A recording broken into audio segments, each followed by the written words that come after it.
Hi, my name is Megan and I'm a researcher and activist from the United States. This International Women's Day, I would like to congratulate all of the women of North and East Syria on their achievements.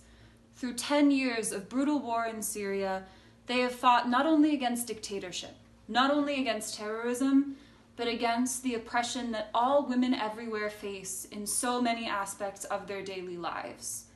From the YPJ resistance on the front lines against ISIS, Turkey, and Turkey's fascist proxy militias, to the women behind the front lines, empowering their communities economically through cooperatives, or fighting against domestic violence in women's houses, or working at every level of politics, from neighborhood assemblies to international diplomacy, to ensure that women have a voice and a seat at the table.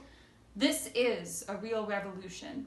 These women are real revolutionaries, and there is no doubt that this serves as an example for the world.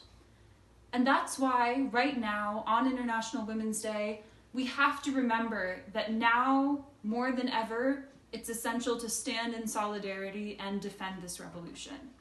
Because there is nothing that organized forces of tyranny and oppression fear more than organized women working and organizing and fighting for freedom.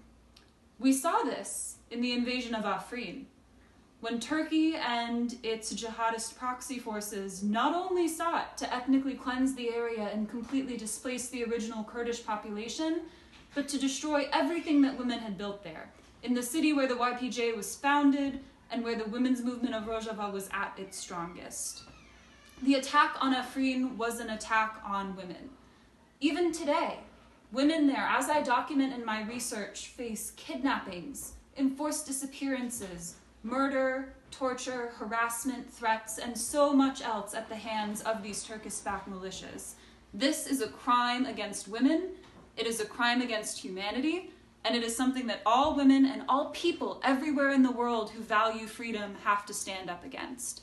Standing up for the women of Afrin, and for the women in North and East Syria struggling to free their homes from occupation and rebuild their institutions, means standing up for humanity.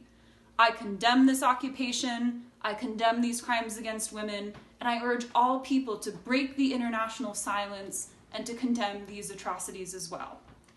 It's time right now, once again, to reiterate that society can never be free without women's liberation.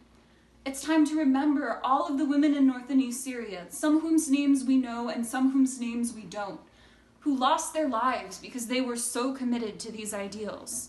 We can't forget Hevrin Khalaf, who was murdered by Turkish proxy forces just because she wanted to bring men and women, Christians and Muslims, Kurds and Arabs and Assyrians and Yazidis and all peoples together.